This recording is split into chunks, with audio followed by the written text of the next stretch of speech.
آپ دیکھ رہے ہیں دیش لائیو، دیش کی آواز۔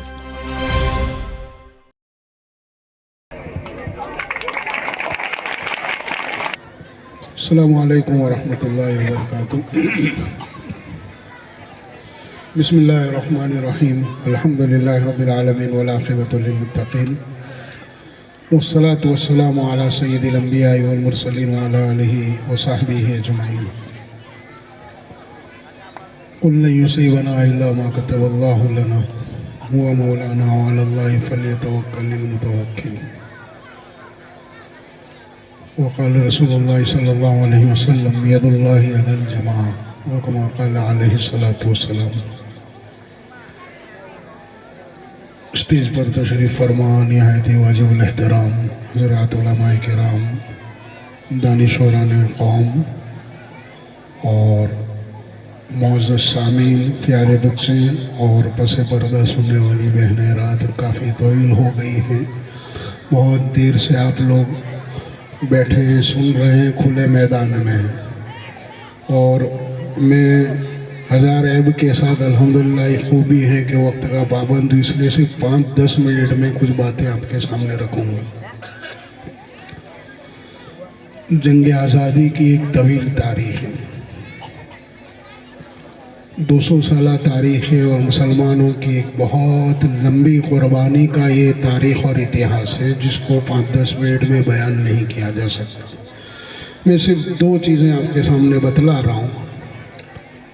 ایک تو یہ کہ ہماری تاریخ کتنی قربانیوں بھری رہی ہے۔ بہادر شاہ ظفر ایک کردار ہے جنگ آزادی میں۔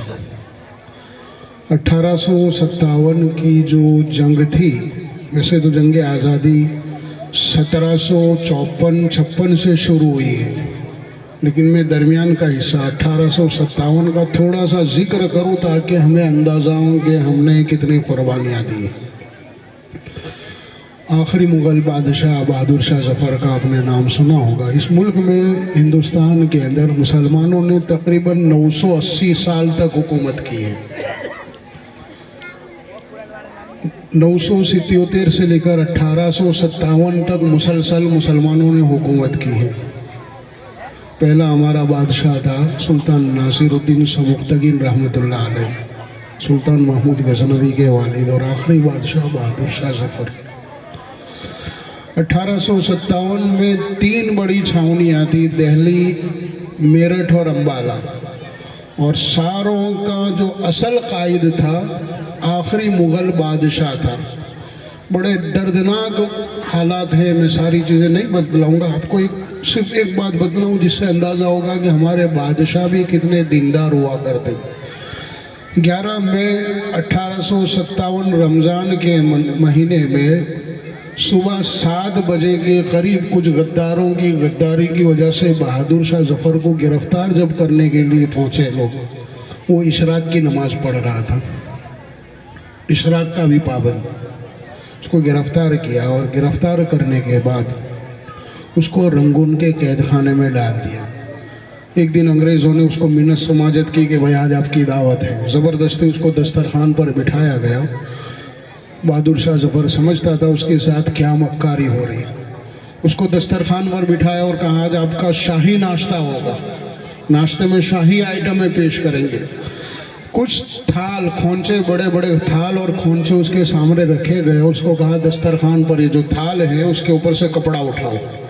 اس کو زبردستی کپڑا اٹھانے پر مجبور کیا۔ 3 تھال پر سے جب کپڑے اٹھائے تو اس میں اس کے 3 لڑکوں کے کٹے ہوئے سر تھے، شہزادہ مغل، شہزادہ خضر اور شہزادہ ابو بکر، ان 3 بیٹوں کے سر تھے۔ بہادر شاہ نے رونا دھونا، واویلا، ماتم نہیں، کچھ نہیں، خوش ہوتے ہوئے فخر سے یہ کہا کہ الحمدللہ ہم نے ہمارے بچوں کی تربیت ہی ایسی کی ہے، تیمور کے بیٹوں کی یہ شان ہے، وہ سر کٹا کر آتے ہیں، سر جھکا کر نہیں آتے۔ میں بس ایک اندازہ آپ لگائیں مسلمانوں نے اس ملک کی آزادی میں کتنا خون دیا ہے، کتنا خون بہا ہے۔ میں نے جیل کے اندر ایک کتاب پڑھی تھی، ایک انگریزی مورخ رائٹر کی، ایڈورڈ تھامسن اس کا نام تھا، فریڈم ایٹ میڈ نائٹ اس کتاب کا نام، اندھیری رات میں آزادی۔ اس کا گجراتی انواد اور ترجمہ کیا تھا اشونی بھٹ. ہمارے گجرات کے ایک لیکھک تھے, میں جیل میں بہت پڑھتا تھا, اس کو بھی میں نے کافی پڑھا ہے, اشونی بھٹ. اس نے اس کا ترجمہ کیا ہے. اس نے ایک بات لکھی تھی کہ 1857 کے غدر کی ناکامی کے بعد 1857 سے لے کر 1865 تک میں صرف 5-7 سال میں 5 لاکھ کے قریب مسلمانوں کو قتل کیا گیا ہے. 5 لاکھ کے قریب. یہ کون؟ انگریز مورخ لکھ رہا ہے, ایڈورڈ تھامسن, اور اس کا انواد جو کیا ہے اشونی بھٹ نے کیا ہے. بہرحال لیکن ساتھ ہی میں ایک بات کہہ کر بات ختم کرنا چاہ رہا ہوں, جو ذمہ داری کی بات ہے. دوستو, صرف تاریخوں سے پیٹ نہیں بھرتا. پیدر ماں سلطان بود ہمارے باپ دادا بادشاہ تھے, تم نے کیا کیا؟ میرے باپ دادا کروڑ پتی تھے, ہمارے پاس یہ تھا, ہمارے پاس بنگلہ تھا, ہمارے پاس جائیداد. تمہارے پاس کیا ہے؟ تم نے کیا کیا؟ صرف اپنی ماضی اور اپنی تاریخ اور اپنے بزرگوں کے کردار پر فخر کرنے سے آپ اتنا تو ہو سکتا ہے کہ آپ کو تھوڑی سی وہاں سے کچھ عبرت مل جائے, کچھ سبق مل جائے, کچھ نصیحت مل جائے. لیکن آپ اس ملک میں سر اٹھا کر جینا چاہتے ہیں تو آپ کو بھی کچھ کرنا پڑے گا. اب یہ چاہے کہ صرف آپ ہر سال 15 اگست کے اور 26 جنوری کے اوپر اس طرح پروگرام کر لیں, اور جنگ آزادی میں مسلمانوں کی کیا قربانی تھی, کیا اتہاس تھا, بہادر شاہ ظفر نے کتنی قربانی دی, شیخ الہند رحمۃ اللہ علیہ کی کیا قربانیاں تھیں, شیخ الاسلام مولانا حسین احمد مدنی رحمۃ اللہ علیہ کی کیا قربانی تھی, حضرت مولانا ابوالکلام آزاد رحمۃ اللہ علیہ کی کیا قربانیاں تھیں. آپ صرف اور صرف اپنے بزرگوں کے کارنامے بیان کریں, قربانیاں بیان کریں. آپ کہاں ہیں؟ اس وقت جو مایوسی اور نا امیدی کا آپ جو شکار ہیں, اور بہت حیرت ہوتی ہے, میں ہر جگہ یہ بات دہراتا ہوں, ایسی قوم کے جس نے قریب 1000 سال اس ملک میں حکومت کی ہے اور لوگوں کے دلوں پر حکومت کی. اور آپ ہندوستان کی تاریخ پڑھیں تو ایک عجیب چیز ملے گی, کبھی بھی مذہب کی بنیاد پر آپ کے خلاف, ہمارے بادشاہوں کے خلاف کسی نے بغاوت نہیں کی. بغاوتیں ہوتی تھیں, اس زمانے میں بغاوتیں ہوتی تھیں, لیکن اسلام کو لے کر کے مسلمان بادشاہ اور ہم غیر مسلم ہیں, کبھی کسی مسلمان بادشاہ کے خلاف کوئی بغاوت نہیں. اور کتنے تو جانتے ہیں ہم, مشکل سے 2%. جس وقت مسلمان اس ملک میں ایک بادشاہ کی حیثیت سے ہے, کتنی تعداد تھی پتہ ہے؟ مشکل سے 2% آنے والا, کہ جس کے اندر کلیدی سارے عہدے, بڑے بڑے عہدے غیر مسلموں کے پاس تھے. بڑے بڑے سپاہی اور بڑے بڑے صوبیدار اور بڑے بڑے جنرل, اور جو ان کے محتاط جو عملہ تھا, جو بیوروکریسی تھی, وہ سارے کے سارے غیر مسلم تھے. 2% نے لوگوں کے دلوں پر راج کیا. آج 20 اور 22 اور 25 30% ہوئے. آپ کو اس ملک میں ڈر لگ رہا ہے تو ہم سے زیادہ مایوس اور بزدل قوم کوئی نہیں ہے.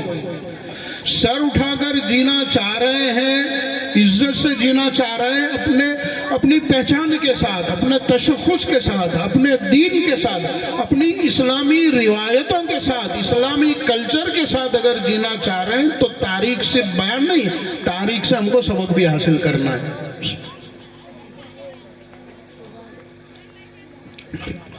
صرف اتہاس بیان کر دیا اور ہم سر اٹھا کر جی سکیں گے نہیں دوستوں. آپ کے خلاف لوگوں کے دل و دماغ میں جو زہر اور جو نفرت گھسائی گئی, اتنی آسانی سے ختم نہیں ہوگی.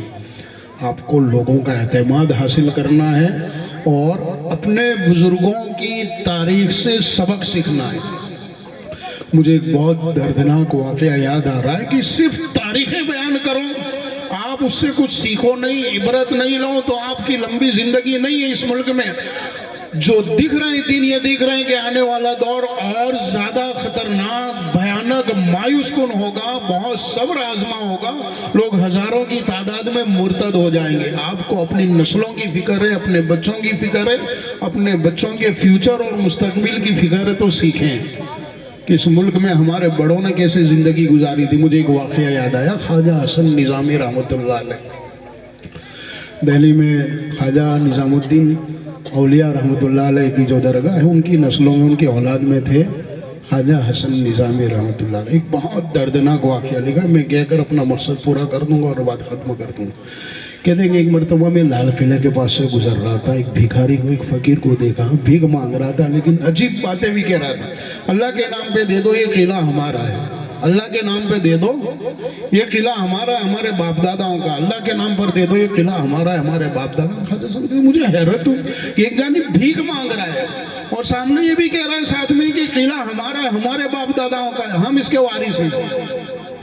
कहते मैं छुप कर देखने लगा, मैंने उसको उस वक्त तो भीख में कुछ पैसे दे दिए, फिर मैं छुप कर देखने लगा कि आखिर ये कौन आदमी है और इसके पीछे का ये जो जुमला कह रहा है कि अल्लाह के नाम पर दे दो, ये किला हमारा है, हम ही इस किले के वारिस हैं, ये कौन, इसके जुमले के पीछे की सच्चाई क्या है, दर्द क्या है, क्या है। मैं छुप कर देखने लगा। कहते हैं कि जब शाम और शाम अंधेरी होने लगी और लोग जाने लगे, जब फकीर जाने लगा, रात होने लगी, तो मैं भी उसके पीछे पीछे छुप छुप कर गया। चलता रहा चलता रहा चलता रहा। वो जमुना पार एक झुपड़पट्टी में गया और एक छोटे सा टूटा फूटा झोपड़ा, उसमें हो गया। कहते हैं मैं भी बाहर छुप कर खड़ा रहा और देखने लगा।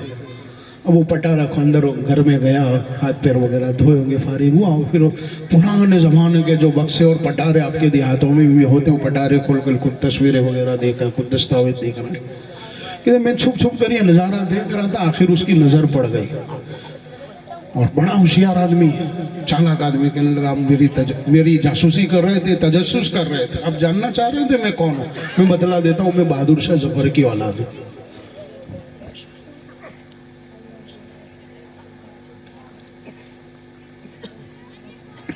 आप जानना चाह रहे थे, आप जासूसी कर रहे थे ना, मैं कौन हूँ। भीख भी मांग रहा हूँ और किले का दावेदार भी हूँ, ये किले के वारिस हमें, हमारे बाप दादाओं का ये किला है। हाँ, मैं बहादुर शाह जफर की औलाद हूँ। देखिए, सिर्फ तारीख बयान करके आप ये चाहें कि लोग आपका एहतराम करें, लोगों के दिलों में जो आपकी नफरत है, जो अदावत है, जो खाइयाँ बढ़ती जा रही है और दूर दूर मुसलमानों का मुस्तकबिल बहुत तारीख और नाउमीदी से भरा हुआ नजर आ रहा है और इतनी आसानी से ख़त्म नहीं होने वाला है। सर उठाकर जीना चाहते हैं तो अपने बुजुर्गों की तारीख से हम सबक हासिल करें। क्या करना है, हम अपनी नस्लों का फ्यूचर बनाना चाहते हैं तो दीन के साथ दुनियावी तालीम भी और बहुत सारा हमारा युवा धन जो इधर उधर की फालतू चीज़ों में बर्बाद हो रहा है, नशा में, जुए में, मोबाइल की स्क्रीन पर, गंदी चीज़ों में, रात भर जागने में, खाने पीने के ऊपर से मैं एक बात हमेशा मजाक के तौर पर कहता हूँ, खाने पीने में तो इतनी सलाहियतें हमारे अंदर। मैं कोरोना के अंदर एक मरतबा पुलिस स्टेशन गया था, वहाँ पुलिस वाले आपस में जिक्र कर रहे थे, यार मियाना मोहल्ला में जाओ तो मजा आवे, कोरोना सारू थी जाए। खाने पीने की एक एक आइटम है, कितनी खुशबू, उसकी खुशबू से अच्छा हो जाता है। हिम्मत मिलती थी, लोग हिम्मत लेने के लिए हमारे मोहल्ले में आते थे। और रमजान में मजाक नहीं, आपके यहाँ पर पता नहीं ये माहौल था या नहीं, हमारे यहाँ रमजान में कई ऐसी नई नई आइटमें आई जो कोरोना की पैदावार है, कोरोना के जमाने में आई, नई नई ड्राई आइटम, एक से एक आइटम। मैं एक बात मजाक में कहा करता हूँ, खाने पीने की तो हमारी कौम इतनी शौकीन है, इस पर इतनी सलाहियत, इतना पैसा अपना खर्च करती है। ये मैदान हशर में क़यामत के दिन भी वहाँ पर भी होटलें ढूंढने के है कोई भूरे का तवा, कोई चाइनीज़ आइटम यहाँ पर वहाँ पर भी चले जाए। दोस्तों, जो हमारी सलाहियतें ज़ाय हो रही है, नौजवानों की सलाहियतें, हमारे बच्चों की सलाहियतें, और इन सारी चीज़ों के साथ हम ये सोचे, एक जानिब हमारे में नशा भी है, जुआ भी है, एमडी भी पी रहे हैं लोग, जुगार भी खेल रहे हैं, दुनिया भर की गंदगियाँ भी हैं, पढ़ाई का कोई माहौल नहीं है, दुनियावी पढ़ाई से कोई लेना देना नहीं है, आगे बढ़ने की कोई धगश नहीं है। ये सारी बुराइयों के साथ, ऐब के साथ, अपनी कमज़ोरियों के साथ हम ये सोचें कि हमारी नस्लें और आने वाले दिनों का हम मुकाबला कर ले। नहीं, सिर्फ तारीख से भी मुकाबला नहीं होगा, तारीख बयान करने से भी और सलाहियतों को ज़ाये करने से भी। मैं दोस्तों बहुत दर्द की बात बतला रहा हूँ, अगर इसी तरह हमारी कौम का रवैया रहा तो आने वाले दिन बड़े भयानक होंगे। इसलिए मैं बात ख़त्म कर रहा हूँ। बस एक बात फिर, तारीख सुननी हो 15 अगस्त को फिर से बुलाना, और उस दिन इतने लंबे सब प्रोग्राम मत रखना, तो एक आध घंटा बोलूँगा।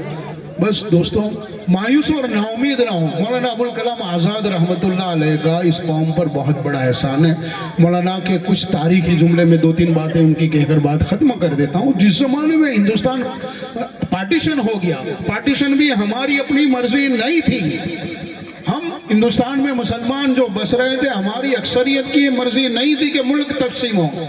हमारी बड़ी बड़ी उस वक्त की जो तंजीमें थे, जमीयत उलमा थी और बहुत सारी जो तंजीमें थी, हमारे जो अकाबिर थे, उन्होंने ये कोशिश की कि मुल्क तकसीम नहीं होना चाहिए। पूरी कोशिश की मुल्क तकसीम नहीं होना चाहिए, लेकिन मिंजानी बिल्ला देश उदामर था, मुल्क तकसीम हो गया। उस वक्त जो लोग भाग रहे थे मौलाना के कुछ बहुत दर्दनाक और तारीखी जुमले जिसने उम्मत को एक जान पैदा की, मैं उन जुमलों को कहता हूँ कि वो आबे हयात का काम कर गए। उसमें एक जुमला ये था, ये फरार की जिंदगी जो तुमने हिजरत के मुकद्दस नाम पर इख्तियार किया, इसको तर्क करो और सोचो तुम्हारे ये फैसले कितने आजिलाना और गलत है। फिर मौलाना एक जुमला कहा करते थे कि इस वक्त हिंदुस्तान में मुसलमानों की तादाद 10 करोड़ है। उस जमाने की बात कर रहा हूँ मैं, 47 की, या तो 25-30 से भी ज्यादा होंगे। मौलाना यूं कहते थे इस वक्त मुसलमानों की तादाद हिंदुस्तान में 10 करोड़ है। फिर आगे की जो बात कहते थे वो बड़ी काबिल बात है, वो अपने दिलों में उतार लोग कहते थे कि 10 करोड़ नहीं, मैं कहता हूँ सिर्फ 10 लाख हो। लेकिन वो ये तय कर ले कि हम जीने के लिए हैं, मरने के लिए नहीं है, तो दुनिया की कोई कौम आपको नहीं मार सकती, दुनिया की कोई ताकत आपको नहीं मार सकती। हौसला, खुद एतमादी आपके अंदर होनी चाहिए। फिर मौलाना ने एक बहुत दर्द वाली बात ये कही कि देखिए, आपके दिलों में अपने मुस्तकबिल और फ्यूचर को लेकर कुछ खुदशात है, कुछ टेंशन है, उलझने हैं, बीमारी है, तो इलाज बीमारों का होता है, लाशों का नहीं होता। आपके अंदर एतमाद होना चाहिए कि हम जीने के लिए, मरने के लिए नहीं है। अगर आप पहले ही मायूस और नाउमीद हो गए अपने फ्यूचर को लेकर, मुस्तकबिल को लेकर, तो फिर तो लाशें और लाशों का इलाज नहीं होता। इसलिए मायूसी से बाहर आकर, खौफ और हरास से बाहर आकर, मुसलमान और मायूसी और मुसलमान और बेजा इश्तियाल, मुसलमान और फालतू जज्बात, बहुत सारे हमारे नौजवान इस ज़माने में अभी जो क्या है सोशल मीडिया पर फालतू जज्बात का इस्तेमाल, वो ये समझते हैं हम जिहाद कर रहे हैं और कौम को फ़ायदा पहुंचा रहे हैं। मुसलमान और मायूसी और मुसलमान और फालतू जज्बात, ये दोनों एक जगह जमा नहीं हो सकते। फालतू जज्बात से बाहर आकर बहुत फालतू टेंशन लेने की ज़रूरत नहीं है, बहुत मायूस और नाउमीद होने की ज़रूरत नहीं है। अपनी माजी से सीखे, अपने बुजुर्गों के किरदारों से सीखे, और इस मुल्क में हमें कैसे जीना है हम तय करेंगे, दूसरा कोई नहीं तय कर सकता। अल्लाह ताला हमें हिम्मत और हौसला अता फरमाए और अपनी रिवायत के साथ, मजहबी तशख़्ख़ुस के साथ सर उठाकर जीने की अल्लाह हिम्मत और हौसला अता फरमाए। व आखिरु दावाना अल्हम्दुलिल्लाह। अस्सलामु अलैकुम व रहमतुल्लाहि व बरकातुहू। मैं आज इस स्टेज के माध्यम से हमारे हज़रत मुफ्ती अब्दुल करीम साहब का बेहद शुक्रगुज़ार हूँ कि उन्होंने उनकी मेहनतों से ये 2 MLA हमारे सामने मौजूद है। आज मैं उन दोनों लोक लाडीले गुजरात के लालों को के बारे में एक शार पढ़ूंगा, एक बंद पढ़ूंगा। जी इरशाद। लुटा दे तेरे खातिर जान, फिर भी गम नहीं होगा। माशाअल्लाह। लुटा दे तेरे खातिर जान, फिर भी गम नहीं होगा। तेरे जैसा कोई अब जख्म का मरहम नहीं होगा। तेरे जैसा कोई अब जख्म का मरहम नहीं होगा। मिला तुझसे तो एक आलिम के दिल की धड़कने बोली।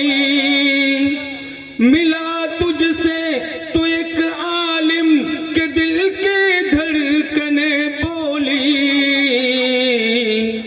कई सदियों तलक अब दूसरा इमरान नहीं होगा। कई सदियों तलक अब दूसरा गयासुद्दीन नहीं होगा। माशाअल्लाह। कई सदियों तलक अब दूसरा गयासुद्दीन नहीं होगा। और हमारे हजरत मुफ्ती अब्दुल कयूम साहब जिनकी रहबरी में हम काम कर रहे हैं, मोहब्बत और चाहत का मोहल्ला लेके चलता है। ये आशिक अपने लब पर नाम अल्लाह लेके चलता है। ये आशिक अपने लब पर नाम अल्लाह लेके चलता है। महज इस बात पर कुर्बान हूँ तुझ पर ए अब्दुल कयूम। महज इस बात पर कुर्बान हूँ तुझ पर القیوم کہ تو اپنے ساتھ گاڑی میں مسلح لے کے چلتا ہے کہ تو اپنے ساتھ گاڑی میں مسلح لے کے چلتا ہے. السلام علیکم.